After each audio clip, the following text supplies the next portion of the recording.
咳，为什么一到冬季，咳嗽如此频繁？不同类型的咳嗽背后暗藏哪些疾病？不同类型的咳嗽糖浆到底该怎么选？有痰的时候不能吃止咳药，会加重病情吗？更多精彩尽在本期职场健康课。做好这些事，冬季咳嗽不再来。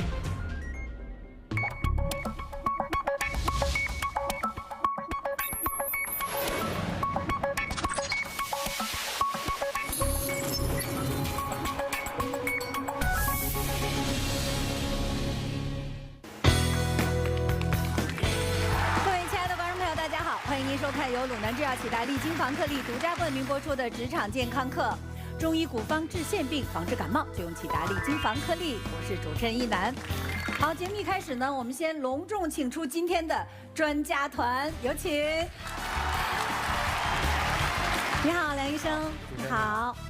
你好，刘医生。哎，你好，刘医生。你好，你好，杨医生，欢迎各位。梁莹。北京大学第3医院呼吸与危重症医学科副主任医师，刘宏伟，上海市奉贤区中心医院呼吸与危重症医学科主任医师，李天成，首都医科大学附属北京朝阳医院耳鼻咽喉头颈外科主任医师，王坤，北京大学第3医院消化科副主任医师，杨建刚，中国医学科学院阜外医院心内科副主任医师。好，大家看到我们今天的专家团真的是非常的庞大哈。那我们各位健康观察员都知道，我们很少在同一期节目里同时请这么多不同科室的专家呢来录同一期节目。但是呢，我们今天讲的既不是疑难杂症，也不是那种非常重的病，它就是一个咳嗽。咳嗽用这么多专家，你们没发现吗？这个病它特别的磨人。对，我已经咳嗽了大概10几年了。就是本科有1年，就是突然间就开始一直咳嗽，1年4季基本都在咳。我师弟师妹他们说，只要听到咳嗽就知道我来了，然后都成了你的标签了是吗？对。白杨，你有什么？我没什么，我不咳嗽。但是我今天来之前，我还跟我姐在那掰着手指头数，今年是我姐咳嗽的第14年。第14年代表他还在咳嗽，所以我来了。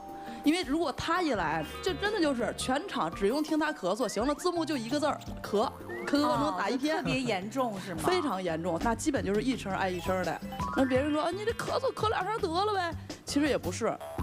因为我姨父就是我姐的爸爸，前几年是因为肺癌去世的，所以他特别担心自己这咳嗽。北京各大医院咱不说，上海、广州、四川都去看过，除了肺，别人让他看耳鼻喉，这也能想象得到，对吧？那还有人建议说你得去看那个变态反应科，就也去看。还有人说看消化内科也去看，还有那个消化内科也没看好，就说你要不然去看看心脏吧。我这各种离谱的科都看了，这都不好。国宁，我没看你怎么咳嗽过，好像。对，但我这1个月吧，被咳嗽折磨的，因为孩子支原体，然后就晚上咳得睡不着觉，就半夜去医院吧，挂号、检查、输液，这一折腾1个晚上就过去了。完了之后吧，好不容易好了，没2天。又来一轮，又咳嗽，反反复复，就是1个月没上几天学。你看，说起咳嗽，真的是挺磨人的一个疾病哈。虽然好像没有那么的严重，但是它就是不怎么爱好。那我在这儿想跟大家说的是这个咳嗽呢，不光是患者心烦，医生其实也挺烦的。现在出门诊大概80%-90%都是来看咳嗽的。刚才几位嘉宾说到的咳嗽在门诊我都遇到过，是吧？其实我们现在很多在门诊的病人，他为什么反反复复的到处去看病，就是因为第一，他的诊断可能是比较复杂的；第二呢，就是即使诊断了，用的药物治疗了，也未必立竿见影。那么治疗效果不好，病人可能对我们就会有意见，也会质疑我们的水平，你会不会看病啊？其实这是反而给我们心理压力会比较大。对，这个很多该我们看的吧，他不来。还有一大类吧，他就认准了是你心内科的毛病，天天找你。你看我又憋气，我又咳嗽。我说你不是心脏的事儿，你去找呼吸科。好说歹说，他就不去呀，这该来的不来。对他不该来，他老找我，这事儿他烦着呢。这个我还真碰到不少。那时候20多年前了，那时候我还是在急诊当班，来一老太太，她说我这个是最近这个半个月我老是咳嗽，而且是下半夜咳难受得很，我今天憋不住来看急诊了，快给我开点药。当时我一听下半夜咳嗽，我说你有发烧吗？没发烧，咳黄痰丸都没有。那当时我就心里就咯楞一下，我说别整个什么心脏玩意儿的病啊。哦，那我说你还得做个心电图。老太太更不乐意了，你们医生就知道检查。我说好说歹说，我就求着他做啊，做出来心电图有问题。我说你得住院，一听住院这2字啊，老太太跳起来了。她说我就来开点咳嗽药水，你这个医生有医德吗？那我那天我还挺聪明的，旁边的老先生陪着过来的。我说叔叔啊，这个阿姨这万一有心脏的病，你看怎么？我说了一堆，老先生总算劝了，那就住进去了。亏得住院了，那是什么心包里面积水了，其实是个心包积液。天哪，真的会是这样啊？耳鼻喉科的情况要好一些，毕竟很多人咳嗽吧，他觉得是咽喉部的问题，所以来看耳鼻喉科。对。他来了之后就要开治疗咽喉炎的药。其实耳鼻喉科最常见的引起慢性咳嗽的疾病啊，是鼻后滴漏综合症。简单的说，就是鼻涕流到了咽喉部或气管里，引起相应的症状和咳嗽。其实这个疾病的诊断和治疗，其实用这个鼻内窥镜检查和这个鼻窦 CT 就很容易这个明确这个诊断。但是很多这个患者吧，他不愿意做 CT， 但也不敢做鼻内窥镜，所以对这个疾病的诊断就有的时候就会耽误。我们消化科的话，和这个咳嗽相关的比较密切的疾病叫胃食管反流，就是胃里的酸这些反到食管里，然后再反到咽喉部或者影响气管导致的这种咳嗽。我们通常可能需要患者做一些像胃镜啊，或者是24小时的监测呀，来看他是不是确实有这种反流。但是和刚才我们耳鼻喉科的医生一样，可能大家一听这是一个有创伤的检查，很多患者呢他可能确实就不敢做。其实说实话，听下来哈，就会觉得呢，从这个咳嗽来讲很复杂，它涉及到很多科室。那么关于这个咳嗽，我们到底应该去看哪个科室？怎么一个看病的流程？哪些咳嗽又是比较危险的咳嗽呢？我们接下来呢，通过一个道具给大家详细的讲解一下。来，我们先了解一下最严重的吧。那么最致命的咳嗽都有哪些种类？慢阻肺。肺癌、心衰、肺栓塞啊，的确，这4种大家一看就知道都是非常危险的病啊。来，咱们一个一个来说，先说一下慢阻肺。这个慢阻肺的咳嗽，它从声音上有什么特点吗？从声音上或者说从它的性状上没有特异性，但是呢，它的咳嗽有它的一些特点。第一呢，它的咳嗽往往是在秋冬季节可能会比较多发。第二呢，它的咳嗽呢往往是伴有咳痰，出现了一种白色的粘液痰或者是泡沫痰。还有一些患者呢，他可能是在早晨起来的时候会咳嗽一阵儿，咔咔咔咳嗽一阵儿，把气管里边这痰啊给它咳出来了，咳干净了，他觉得这一天啊就舒服了。但这种病人呢，有些时候我们医生去问诊的时候说，你平时有没有咳嗽啊？他不认为早晨起来这口痰，咳嗽咳痰是有症状，他认为我挺好的，没事儿。对的，这个的话我有体会。因为呢我在基层，这种病人其实碰到挺多的。那么我有一个大哥，他呢抽烟，老烟民，但是我看他一面咳一面抽，走2步路就喘。我说不对，你有病啊？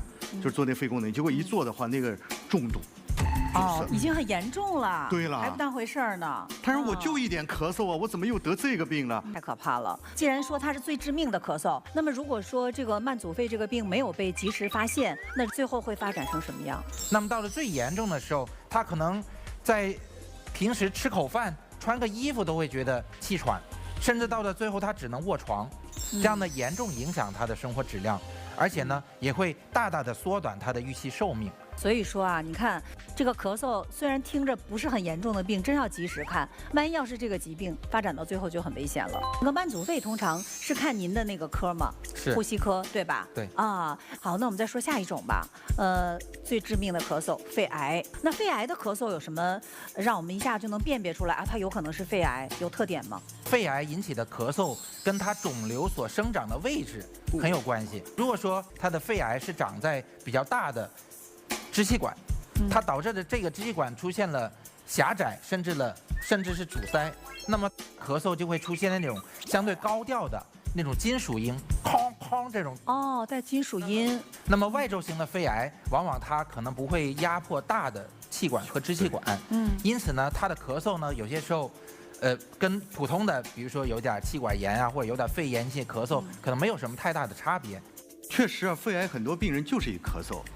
那有一年呢，我是去那个农村，我经常去村里讲科普，讲完以后呢，有一个老爷子，70来岁，他儿子带他来看病了，说为什么听你这大夫讲咳嗽要做个什么 T？ 其实我讲 CT， 他就听了一半。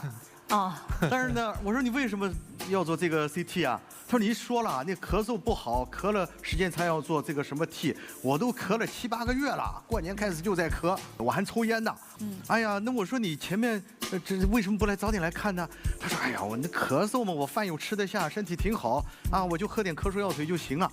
好，就做了，结果一做，哎呀。就这么大一个肿块，非常可惜。你如果早个半年，那发现那可能还是要早得多了。如果说在你的身边的亲戚朋友当中哈，如果出现了，首先他年龄比较大，因为肺癌还是老年人多见。第二呢，他有很多的危险因素，比如说他长期抽烟，或者说有2手烟的接触。第三，他有肺癌的家族史。第四呢，他的咳嗽时间也比较长。如果说再加上体重在短时间内出现体重的下降，那么我们就得小心，它有可能是肺癌。那肺癌是要去挂哪个科室做什么检查呢？肺癌的话呢，往往最先来就诊的也是我们呼吸科。如果说我们看这个 CT 上这个病变看着就像是不好的东西，那么我们会再推荐他到胸外科。或者说到肿瘤科，去做进一步的检查啊。好，我们接下来了解一下心衰引起的咳嗽吧。来，杨医生，您给大家说一下这个心衰的咳嗽，它有没有什么特点？它有几个比较明显的特点。第一个呢，就是这病人呢往往有心脏病的病史，或者说是有心脏病的危险因素。你比如说有长期的高血压呀，糖尿病啊，比较胖啊。这是第一个特点。第二个特点呢，晚上咳嗽相对而言呢比较多。尤其是后半夜，坐起来也会好一些。另外，这些人在白天活动的时候呢，也会有一些体力活动受限的情况。你比如他坐着挺好，但是他走2步也可能会咳嗽。还有呢，就是心衰的病人呢，往往痰液就比较多，也就是咳嗽白色的这个泡沫痰。但比较严重的心衰呢，会咳粉红色的泡沫痰。为什么？是因为有血吗？对。它是因为它心衰呢，它实际上我们的心肺不分家呀，它的就是心脏功能不好呢，很多的我们讲这个肺里边那个血啊是回不到心脏里边，所以肺血是非常多的，我们叫做肺充血。肺充血情况，它其实气道里边吧就分泌大量的液体，这液体它要咳出来。所以这个呢是我们心衰的病人比较常见的特点。刚才呢杨医生提到了很关键的2个点，一个是夜间咳嗽，还有一个就是坐起来会好一点。对，那么如果你的咳嗽是这种情况，那我觉得一定要及时去医院就医。那是去您的心内科看吗？以前呢，我上学的时候，就是经常这种有喘、有憋、有咳嗽这样的病人，这个请会诊，都因为先到了我们急诊科嘛。鉴别诊断到底是心脏引起来的呢，还是呼吸引起来的呢？这2个科室呢是经常打架。但是现在呢，随着我们科技的进步啊，其实有很多比较先进的检查，能够让我们很容易做出区分。我们在心内科呢，一般来讲做这2个检查就能够大致区分出来您的病到底是呼吸的问题呢，还是心脏的问题。心脏超声比较简单，就能够判断你的心脏功能。但是有一些人呢，心脏的超声看起来还可以，其实也有可能是心衰。这时候呢，我们要做另外一个检查，叫做 BNP。这个心脏超声大家都比较熟悉。BNT 确实没听说过，您给大家讲一讲。对，这个呢是相对来讲呢比较新的一个检查吧，能够反映心脏压力的一种激素。如果这个激素高了，一般来讲就是我们心脏的问题。如果这个激素是处于正常水平，基本上就是呼吸科的问题。现在呢，我们对于急诊科碰到这种有喘、有咳嗽、有憋的病人，我们心内科和呼吸科再也不打架了，分得非常清楚。啊，刚才您在那说我们跟呼吸科打架，然后我们刘医生就说不，我们是好朋友。真是好朋友。但是呢，我插一句啊，我其实呢，原来我们觉得老年人有基础疾病的容易出现心衰，但是我觉得年轻人也不一定是没问题的。就是在去年的7、8月份，我遇到了一个小伙子。28岁，我印象特别深，身体很壮实。他说：“我大夫，我怎么每天到凌晨这个时候就要咳？然后我坐一会儿我会舒服，用了很多药。那我说其他检查都做了，他肺功能还做了是好的。当时我脑子里转了一圈，我想还是做个心操吧。做完以后，这病人还没到呢，超声科那个刘大夫就打我电话了。哎呀，他说刘主任，你这个病人得注意啊。我说什么病啊？他说心衰。所以有时候想想。”咳嗽啊，有时候还是得引起注意，不管是老人还是年轻人。好，我们再看一下最后一种肺栓塞。肺栓塞原来我们节目也做过哈，就是也是非常严重的一个疾病，一旦发生的话，可能抢救的时间也都非常的短。对。那这个肺栓塞的这个咳嗽，它这个声音上能够辨别出来吗？肺栓塞引起的咳嗽，它的声音啊，其实也是非常难去鉴别的。更常见的一个是呼吸困难。病人呢往往会觉得，哎，我怎么会有点憋气啊，有点气短啊？当然，还有一部分病人因为肺栓塞以后继发了肺梗死，那么病人呢也可以出现咳嗽。同时，这些人他可能会有咳血的表现。对我们之前的这个病呢，最早的时候呢，这个名词叫经济舱综合征。为什么会有这个名呢？其实有些人在长途飞机的过程里边，长期坐在经济舱里边，因为它空间比较狭小，然后呢，他这个身体处于一个比较制动的状态，超过了3个小时，甚至10个小时，他不怎么活动的情况下，这下肢就长血栓。等他一站起来，血栓会脱落，就会掉到了这个肺动脉里边，导致栓塞。但是现在中国，大家如果去检索的话，在网络上检索，你会发现有大量的人在这2种情况下发生肺栓塞。第一，长时间打麻将不动，长时间打游戏不动。第二，还有一大类人是特别的值得警惕的，就是孕妇。我们中国呢，其实有一个叫坐月子的说法。其实生完孩子以后，包括有些这个女士做了侧切或者剖腹产以后，其实在我们医院里边呢，是要求这些人尽早下地活动的。但是我们有些地区呢，就是坐月子就不让这个年轻的妈妈下地活动，这个时候实际是很危险的。腹腔受压迫，它其实下肢的回流是受阻的，其实可能还是有血栓风险存在的。所以这些人不要生完孩子以后还在床上一动不动，同时还吃很多东西。这个其实我都觉得呢，这个是在我们现代社会尤其要值得警惕啊。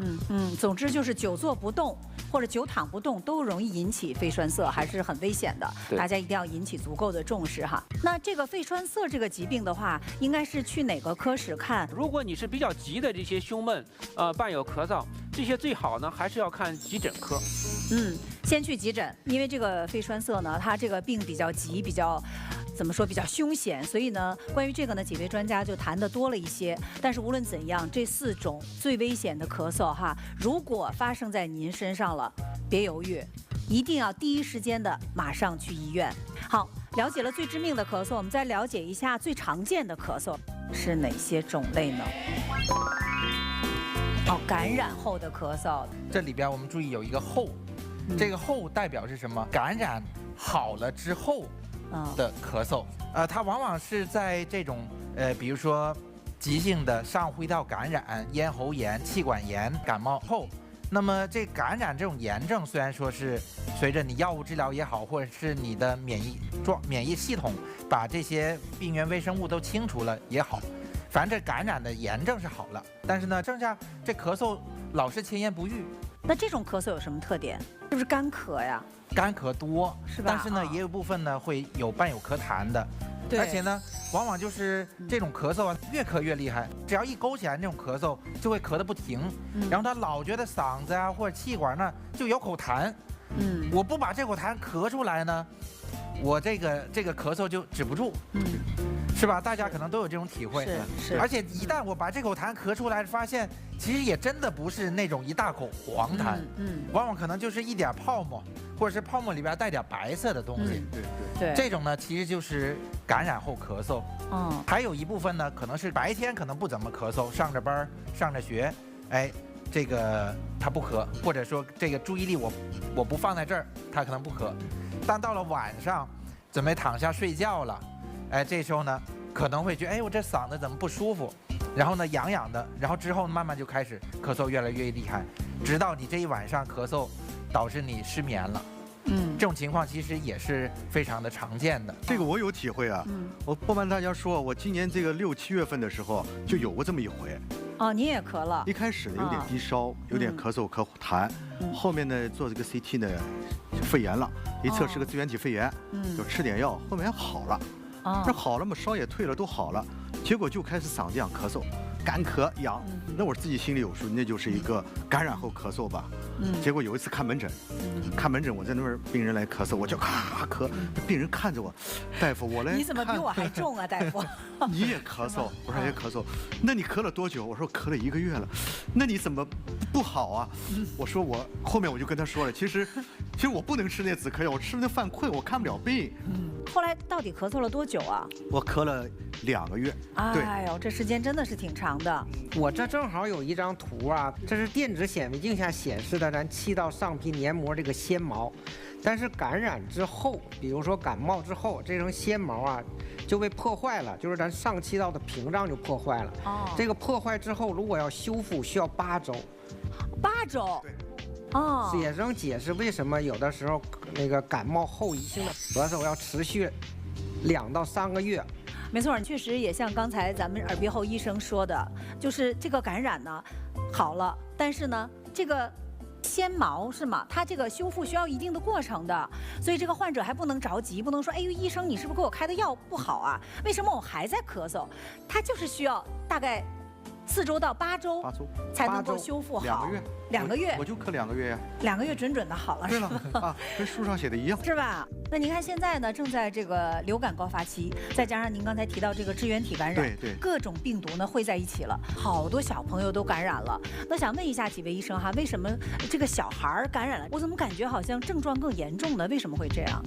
因为儿童啊，他第一他的免疫器官发育还不是特别的成熟所以说对于各种病原微生物的这种袭击啊，它的整体的抵抗力肯定是要偏弱的。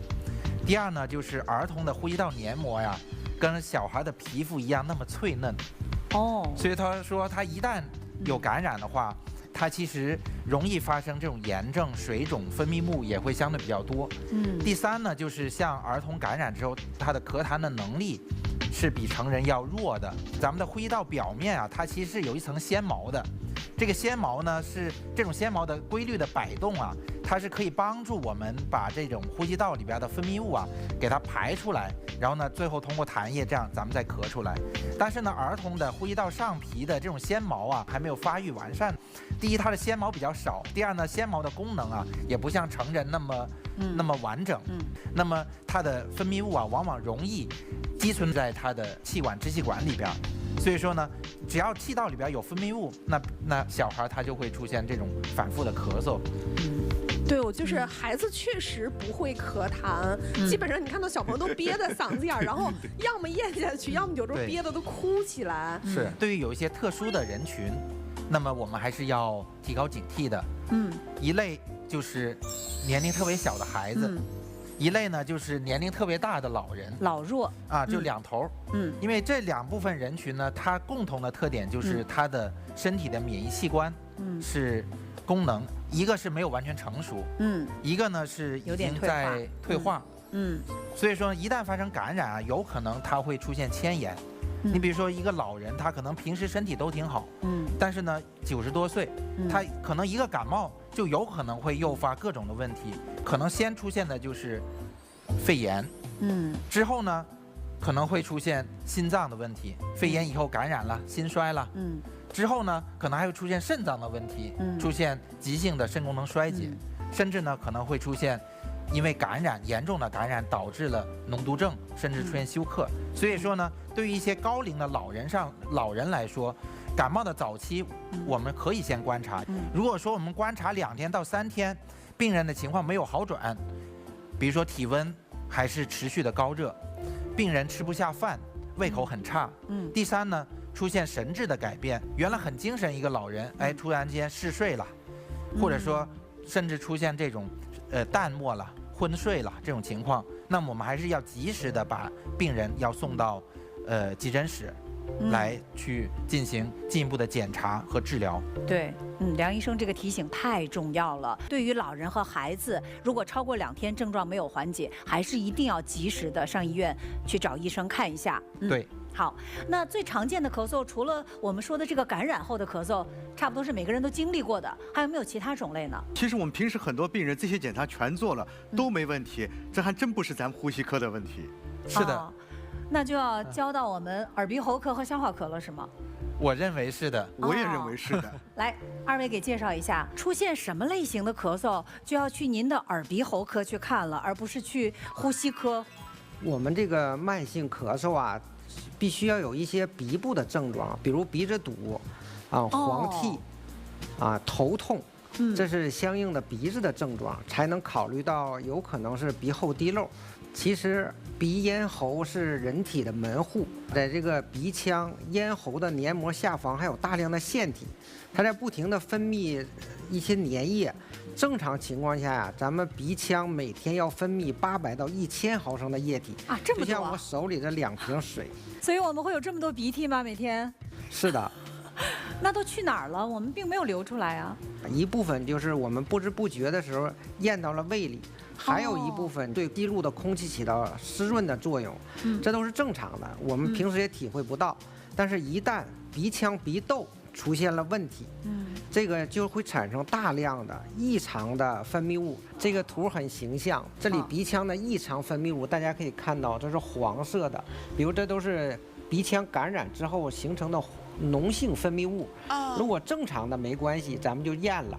但是这些异常呢，就会刺激到咽喉和气管，产生咳嗽。就等于说是鼻腔里的分泌物，然后流到嗓子那儿了，刺激嗓子引起的咳嗽，这个就叫鼻后滴漏。对，是吗？哦，这样也会引起咳嗽的。胖姐，你有什么话说？是这样的，我才知道，我们就是那个跳广场舞的有一个姐姐，她呢就是老不停的咳嗽，她就有很重的鼻炎，她的鼻涕就是从嘴里都能卡出来的。哦，闹了半天，就是您说的这个病，就是叫鼻后滴漏。鼻后滴漏。那我下了节目赶快告诉他，去到您那个耳鼻喉科挂号看看。我觉得有必要到耳鼻喉科来，做个检查，确定一下，到底是不是这个问题哈。是。那刚才呢，我们王医生提到了，有一个叫胃食管反流引起的咳嗽啊，你给大家讲一讲这种咳嗽有些什么特点？从声音上是不是能辨别？其实胃食管反流病的咳嗽，它本身音色这些和其他几位医生说的咳嗽没有什么区别，没有太大的区别，对，没有什么太大的区别。像我们有病人，就是一个典型的病人哈，他是一个 IT 行业的，他就是经常夜间咳嗽，就像刚才心内和呼吸的医生说，半夜咳嗽，这个病人也是这样，所以他先去了心内和呼吸去检查。并没有发现他们2个科的问题。后来到我们科来呢，然后就仔细询问他，就发现因为工作非常忙碌，所以他经常喝咖啡，大量的摄入咖啡，而且他晚餐也特别晚，他加班在单位加班加到9、10点，然后回了家吃饭，吃完饭就躺着就睡觉。听到他这样一些特点然后就在使劲的追问他，就发现他其实除了这个夜间的咳嗽以外呢，他其实平时白天午餐以后，他有的时候平卧休息的时候也会出现咳嗽的情况，所以我们就觉得这个病人他可能就是有胃食管反流病。所以说，不光是心衰的咳嗽是有可能是后半夜，这个胃食管反流也有可能是后半夜咳嗽的。对反正我们消化科的疾病就是吃喝睡嘛。如果要是吃得太晚了，胃里头内容物很多的时候，就去平卧睡觉的话，就容易发生反流相关的咳嗽。如果要是说同时还伴随着反流的特点的这种症状的话，包括反酸呀，觉得这个地方烧心啊，像吃了辣椒一样火辣辣的这种烧灼感啊，或者是胸骨后有些人疼痛，像这些症状。就会，我就建议他到消化科来看一看，是不是胃食管反流相关的咳嗽。来，我们接下来了解一下最善于伪装的咳嗽是什么咳嗽？这个我来说吧，我深有体会啊。咱们先看看这是什么病。这个是咳嗽变异性哮喘。哮喘我们大家都听说过。对呀，但是他披了这个咳嗽的外衣的哮喘。没有那个喘的症状，就是咳嗽是吗？对了。这个为什么我有体会？我爱人就这病。我爱人一次感冒以后啊，就咳嗽。那么感冒以后咳嗽很正常啊，咱配点药吃，吃了不好，然后换抗菌素也不好。那咳了2周了，那感染后咳嗽嘛还有很多的。我说再吃点其他的止咳药，就是不好。晚上就咔咔，他说嗓子痒，就不停的咳，然后有时候还是打喷嚏，有点像过敏，流眼泪。哎，对了，哎呀，我脑子突然想别整个哮喘出来啊！我正好有一个吸入的哮喘的药物，我就给我爱人用了。结果用了以后，当天晚上他把我骂了一顿。你知道为什么吗？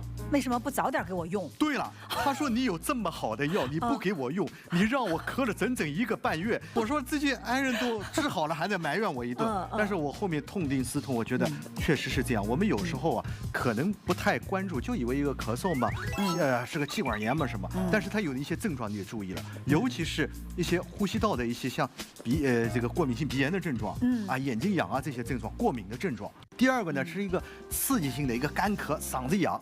然后呢，遇到什么冷空气啊，遇到这些什么油漆味道，容易犯。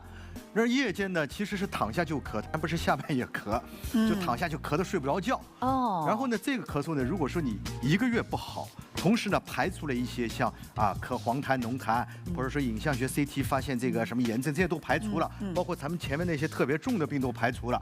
这个时候咱们得想到是不是一个咳嗽变异性哮喘。对，刚才那个洪涛，包括白杨姐姐都是咳嗽了很久嘛，很多年嘛，我在怀疑是不是这种病啊？你们有没有刚才刘医生说的那些症状？我基本都有，基本都对上了。你看，怪不得。我姐有过敏，她有鼻炎，她你看也有过敏，然后她还怕冷。就是她以前不怕冷。我姐在咳嗽之前，那是只要风度不要温度的人。自从她咳嗽以后，一出门风一吹，那种连续咳嗽10多分钟。我说你这风印好像解开了，你就在家待着吧，别送我。真的就是这样。寒冷会诱发这个问题。对，越冷咳嗽越厉害。所以您觉得她姐姐也有可能是你爱人那种咳嗽变异性的哮喘是吗？我觉得我要考虑。一般来说，想要诊断这种咳嗽，就是这种咳嗽变异性哮喘的话，是要去看什么科室？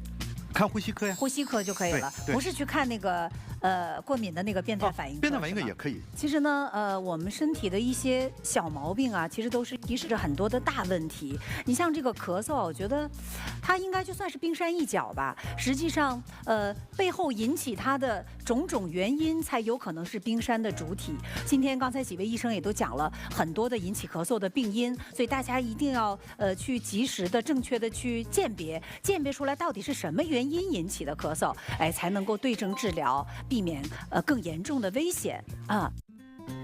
有痰的时候不能吃止咳药，会加重病情吗？经常洗鼻，鼻炎感冒会远离你吗？这些传言是真是假？不要走开，传言变，马上为您揭晓。职场健康课由鲁南制药、启达利、金防克力独家冠名播出，感谢鲁南制药对本栏目的大力支持。那现在正值严冬哈，也正是呼吸道疾病高发的季节。那么如果一旦我们不小心咳嗽了，这咳嗽药我们到底能不能吃呢？市面上几十种止咳药啊，我们要怎么选呢？另外就是还有什么方法能够预防我们咳嗽呢？好，接下来就进入到我们的传言变环节，有请传言验证官宇哲。谢谢一楠姐。传言变，你说我来验。大家好，我是今天的传言验证官刘宇哲。那我们今天的第一条传言啊，说的是跟这个止咳糖浆有关系，一块儿来看。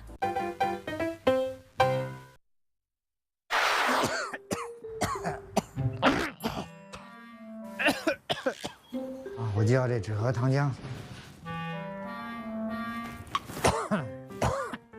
哎，老单，这是怎么了？嗨，这2天感冒了，咳嗽，还有痰，这不，我去那药店买点止咳糖浆，哎呦，你说说你，怎么痰多的时候不能吃止咳药？有点痰也不能吃止咳药吗？真不能吃，吃了会加重你的病情。这是什么道理呀？这吐痰其实是在排毒，你肯定是平时喘气儿的时候吸进一些脏东西，像病毒了、病菌了，呼哪儿都吸进去了。吐痰其实是你身体保护你，把这些脏东西吐出去。你倒好，几大口止咳糖浆，把它压下去了，痰也吐不出来了，脏东西也排不出去，你的病情就会加重。那在验证这个传言之前呢，我们再给大家介绍一位嘉宾。下面就有请华中科技大学同济医学院附属同济医院药学部的孙明辉老师，有请。好，有请孙医生。孙老师你好。大家好。请。那今天啊，我们这个第一条传言说的就是有痰的时候不能吃止咳药，会加重病情。那这个传言是真的吗？现场的观察员，你们怎么看？3、2、1，锁定。胖姐。我觉得这个传言是错的，因为不管是无痰还有痰，它与咳嗽都是相伴相生的。那么这个咳嗽呢，我们也都知道，没有咳嗽一声两声的，会咳嗽一阵儿，这一阵儿对我们的气管的刺激特别大。那同时这气管也会伴有水肿，那就是越刺激越水肿，越咳嗽越咳嗽。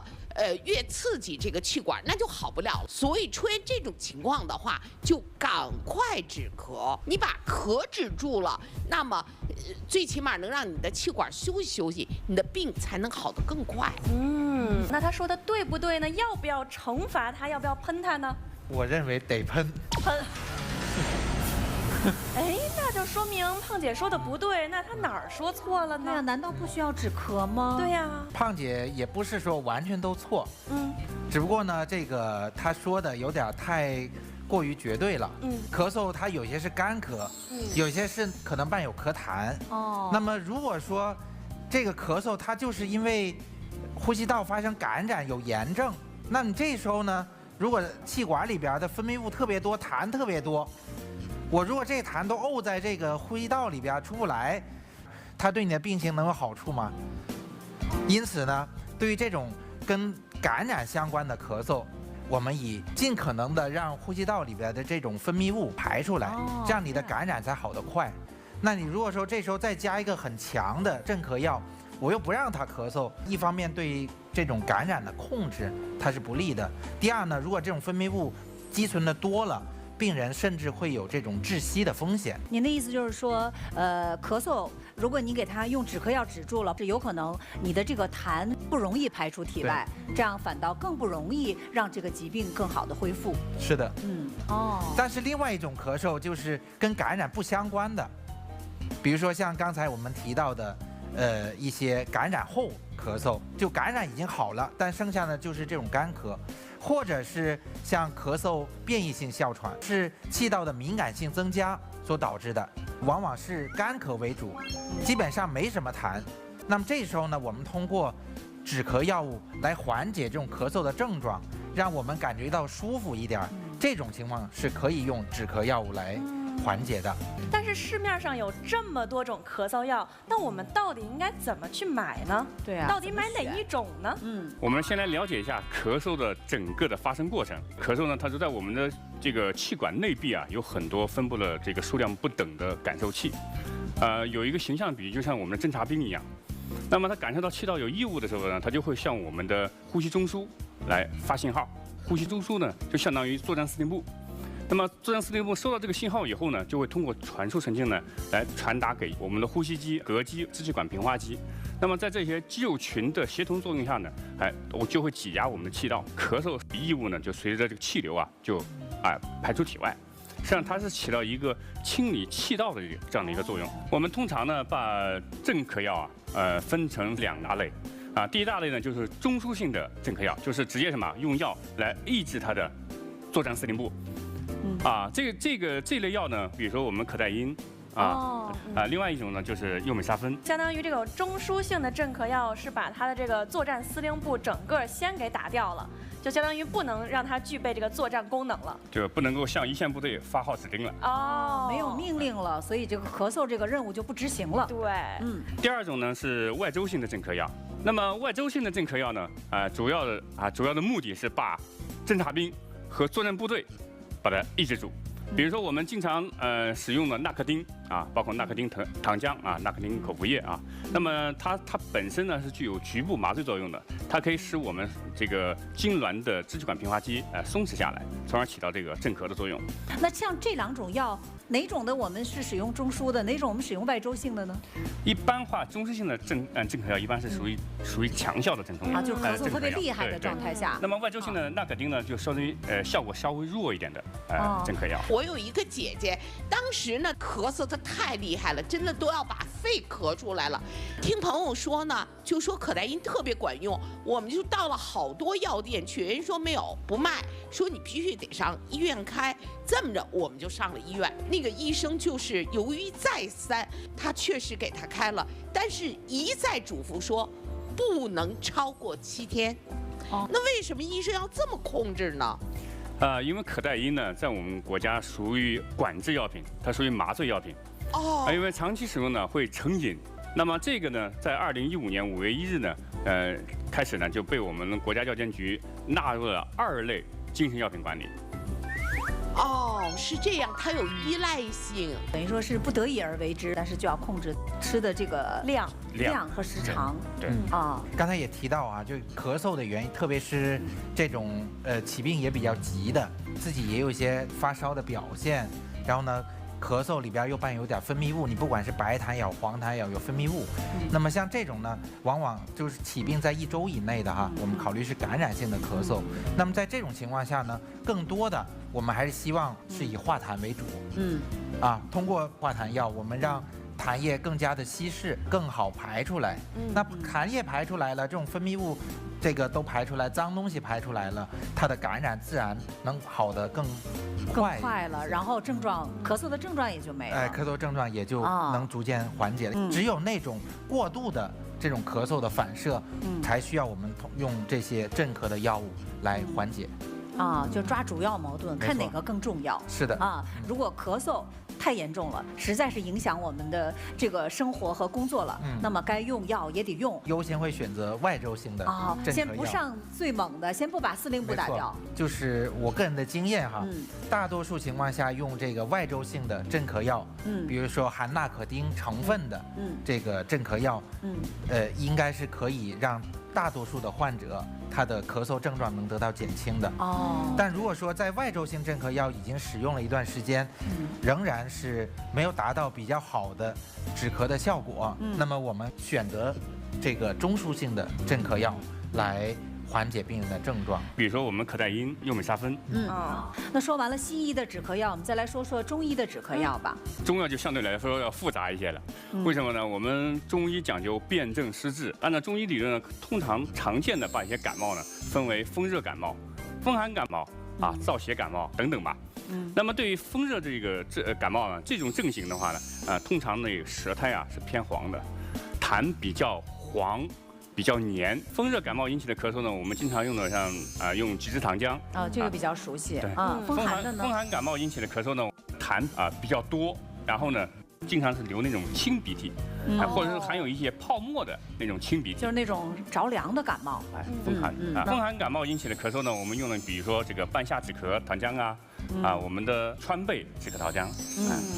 然后那个燥邪感冒引起的咳嗽呢，它是干咳无痰或少痰的，我们会经常使用蜜炼川贝枇杷膏。那我刚才也注意到，就关于这个止咳药它大部分是糖浆，那是不是糖尿病人还是要注意一下这个糖浆的用量，是不是不应该吃那么大量的呀？其实对于糖尿病的病人来说，使用含糖的这种或者糖浆类的这种止咳药物也好，或化痰药物也好，还是应该慎重。因为这个糖尿病的病人他本身血糖控制啊可能会有一些困难，而且血糖波动往往会比较大。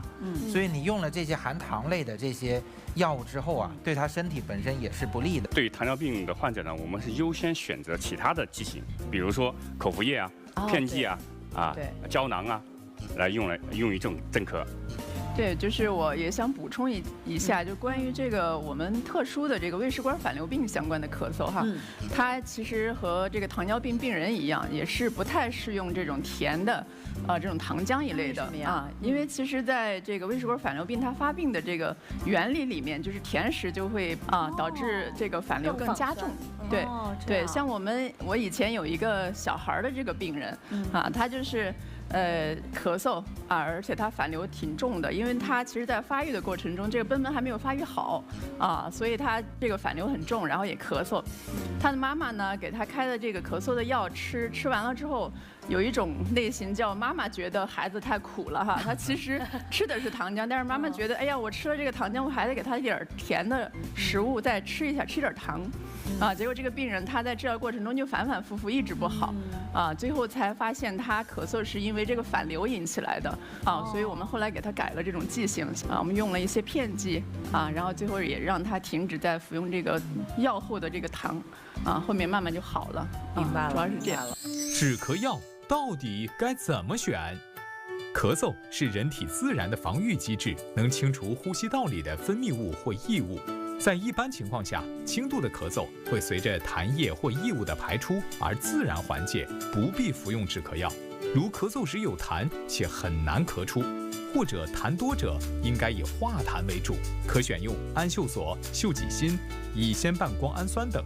如咳嗽频繁剧烈且干咳无痰或痰量少，影响到了工作生活，可先用相对温和的外周性止咳药，如纳可丁等。必要时，可在医生的指导下使用中枢性强力镇咳药，如右美沙芬、可待因等。除了西药，很多中药止咳糖浆也备受人们的青睐，但需注意，中药止咳糖浆也要辩证使用。风寒、风热、燥邪等不同原因引起的咳嗽，需要使用不同类型的止咳糖浆。对于一些长期卧床的病人或咳嗽费力、排痰能力弱的老年人，家人需要协助他们拍背排痰，防止肺炎发生。到底该怎么拍呢？刘医生，那您来给我们示范一下怎么帮胖姐拍一下背。好嘞，大家看啊，我这是一个空心掌。然后呢，一般就是由下往上一下一下就这么往上拍，轻轻的地方是在甩的，但是一下一下的有一个震动先其实可以拍一侧，一侧你比如说拍个5分钟让病人休息会儿，由下往上，由外往内，就这么拍，一侧拍完拍另一侧。拍的时候就跟人说了，哎，胖姐来，您咳嗽咳一下，来，对他拍的时候他就一面拍一面就助力他这个咳嗽，但是有时候你碰到。胖姐是胖不疼挺舒服你碰到特别瘦的都骨头，那拍上去，那大爷他疼还有办法大家看，特意准备了一条毯子这个毯子呢，你给它盖上，盖上以后呢，你这个时候拍的时候就没那么疼了。还是用相同的方法。对，同时也还能让他咳嗽，鼓励他咳嗽。但是还有，有的家属说了，他说我这个手拿不好。他就这么拍，这病人痛哒，得是空掌，痛这啪啪啪的痛了，怎么办呢？我在网上发现一个神器，这个叫拍背神器。这个神器的话呢，它是一个这么一个就是硅胶的一个，本来就是空心的，空心的，这个玩意儿挺好。你这个拍的时候，这舒服吧？咱一边说，咳嗽来，咳嗽，这痰就出来了。那大家也都知道了哈，得是空心掌，或者是用我们的空心神器，然后从下往上，然后从外向内，还得边伴随着这个患者的咳嗽，要鼓励他咳嗽，然后这个时候就痰能够出来。那我们的今天的第2条传言是什么呢？我们接着往下看。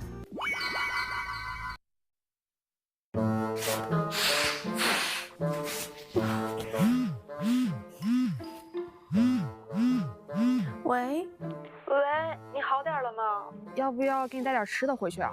不用了，这感冒呀，搞得我鼻炎都犯了。我今天都用了3大包纸巾了。你一会儿给我带点稍软点的纸巾回来吧。带纸有什么用啊？治标不治本的。你等着，给你买个洗鼻器去。我回来了。哦，给你洗鼻器，你赶紧试试。这要怎么用呀？我也是刷短视频看见的，好像是堵住一边的鼻孔，然后让水在鼻腔里过一遍，脏东西就会从另一个鼻孔流出来。这能管用吗？不管是感冒还是鼻炎，你鼻子里分泌物多了，这些分泌物里的灰尘啊、细菌啊、病毒啊这些脏东西，你多洗洗它们，把它们冲走，感冒和鼻炎自然就好了。平时啊，你就像洗脸刷牙一样，多洗洗鼻子，听说还能预防感冒和鼻炎呢。好，那今天我们第2条传言啊，说的就是经常洗鼻，鼻炎感冒远离你。哎，那这条传言是真的吗？各位现场的健康观察员们怎么看呢？滚动起来，3、2、1，锁定。哎，白羊。那肯定不是啊！你想想，你天天刷牙，是不是还该得蛀牙是吧？那牙周该发炎对吧？你天天洗脸，那该爆痘还爆痘，一个俩仨长一片。那他鼻炎肯定是因为什么原因，它已经发炎了，最终成为了这个病。你洗一洗，它就远离你了，那还要医生干啥呀？还开药干啥呀？那他肯定不对呀。从我个人的角度，我特别希望这条传言是真的，你知道为什么？因为我就是每天洗鼻子，我就是从1年前有一次比较严重的感冒之后，我就觉得好像鼻子有这种鼻炎的症状，然后呢，每次冲洗完了真的特别舒服，我不知道能不能治鼻炎，但是我觉得每次冲完特别舒服，所以我希望它是真的。其实我是一个过敏性鼻炎的患者，对，离得太远了，要不然咱俩握握手。所以是从10年前我也就开始洗鼻子了，所以我也觉得这条传言它有可能是真的。但是啊，咱们说了都不算数，还是要听听专家怎么说。哎，那3位专家要不要惩罚白羊？要不要喷他呢？我觉得白羊说的并不准确，应该是喷你。那他具体错在哪儿了？哪儿不准确呀？没有鼻腔疾病的时候，你进行这种预防性的鼻腔冲洗，作用和意义并不大。而一旦鼻腔发生了那个相应的疾病，比如说细菌病毒引起的急性鼻炎，或者上呼吸道感染，或者花粉引起的过敏性鼻炎，这时候会导致鼻腔分泌物的增多，鼻腔水肿。这时候你再进行这个鼻腔冲洗，一可以冲掉这个异常的分泌物。第二个可以冲掉细菌病毒，降低细菌和病毒的浓度，有助于缩短病程，减少一些不舒服的症状。所以这个鼻腔冲洗还是有作用的。作为一个老鼻炎患者哈，确实是冲洗鼻子之后啊，你会感觉到它很通透，对，而且打喷嚏、流鼻涕的这样的症状会减少。但是我刚才注意到咱们医生说没有症状的时候不要冲，是吗？是没有症状的时候，其实不建议冲。这时候冲洗的意义和作用并不是很大。其实正常我们鼻腔的分泌的粘液啊，它有一定的粘度和一定的 pH 值，我们叫粘液态。如果长期的这种进行鼻腔这个冲洗啊，它有可能损害这个结构，它会破坏这层屏障。明白了。所以以后我们如果没有那个特别不舒服的情况下，我们还是不要冲了，是吧？其实就是预防意义不大，但是治疗很有帮助。我不知道一楠姐啊，就我刚开始洗鼻子的时候，我其实挺不习惯的，因为感觉有一种呛水、溺水的感觉。我不知道你们有没有这种感受啊？就是我之前就是过敏性鼻炎的时候，然后医院给我开了这个洗鼻器，就是那个手捏的那个。手捏跟我一样。这个。对。然后就是我就洗过几次，我就不想洗了。为什么？就是我把握不住那个力度。今天把你这个问题解决掉啊，让我们的耳鼻喉专家教你怎么正确洗鼻。那洪涛，你先来给我们示范一下，你平时是怎么洗鼻子的？咱就实际操作一下吧。这玩意儿有点吓人呐。咋来着？以前是斜着头，好像是。以前的回忆攻击了你。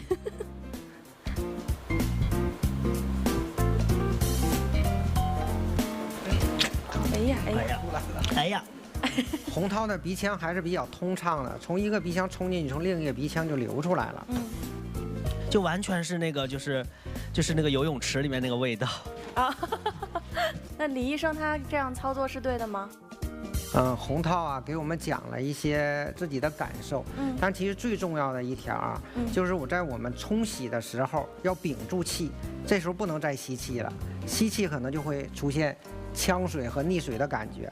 第一个我们屏住气，第二个弯腰，头稍微侧一下，然后这个时候我们力度从小到大来试探着进行冲洗。但是你冲多了，当然自己有力度了，也很快了。刚开始我们力度就要从小到大的冲洗。我可以给大家演示一下。洪涛用的这种鼻腔冲洗啊，确实有一定的难度，需要有一定的技巧。如果说儿童或者有一些老年人他没法配合，可以用这个就比较简单，呛水的风险也很低。首先我们先屏住气，这个呀量少，我可以多摁几下。屏住呼吸。有一部分就要流出来了，我再可以冲一下这方面。冲的时候啊，可以冲着外眼角方向。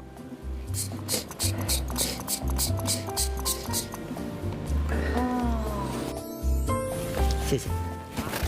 就是要屏住呼吸，然后冲着外眼角的方向，然后喷我们的这个洗鼻液。冲洗完之后啊，我们有一部分液体冲洗液就会流出来，还有一部分我们可以摁住一侧鼻翼，轻轻地擤出来，但是我们不能同时摁住两侧鼻用力擤。这时候啊，如果两侧鼻一起摁，可能会把那个鼻腔的异常分泌物冲到耳朵里，引起中耳炎。其实还有最后一步，这一步啊做起来觉得并不优雅，也可能还不文明，但是我觉得这一步很重要。要吐出来。对，这样是完成一个整个的冲洗过程。但是为什么要把我们这个全都吐出来呢？是因为觉得它这个冲洗过了之后，它留在里面不干净，是吧？那个如果不清理干净，它可能在不一定什么时候它会流出来。这样呢就是彻底清理干净了。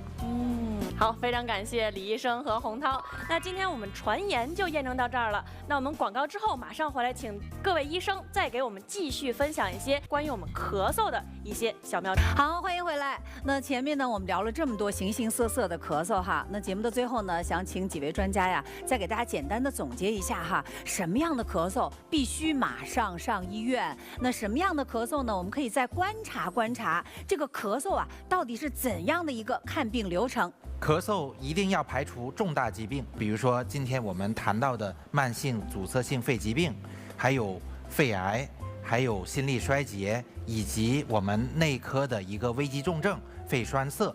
那么一旦遇到这种情况了，那我们还是应该及时的到医院去就诊。但是我们如果排除了呼吸道的那些像肺炎呐、肺部感染这些疾病，我们别忘了有些还是您耳鼻喉科的问题。是。鼻内窥镜、鼻窦 CT 帮您查明鼻后滴漏综合症，治愈咳嗽。我们心内科呢，其实就是害怕咳嗽的伴随症状。你比如说胸闷，还有一人咳嗽的时候突然就晕倒了，然后还有一些咳血，这种情况呢，我觉得要警惕心脏的问题。大家要记住，咳嗽的一个原因可能是胃食管反流病通过胃镜和24小时食管 pH 监测，有可能帮您明确这个诊断，达到治疗咳嗽的目的。别一咳嗽就马上吃药，查明原因再吃不迟。好，谢谢几位专家的分享哈。希望通过今天的节目啊，咱们的观众朋友呢，都能够远离咳嗽，平安过冬。好了，那我们本期的节目就是这样，我们下期再见。再见。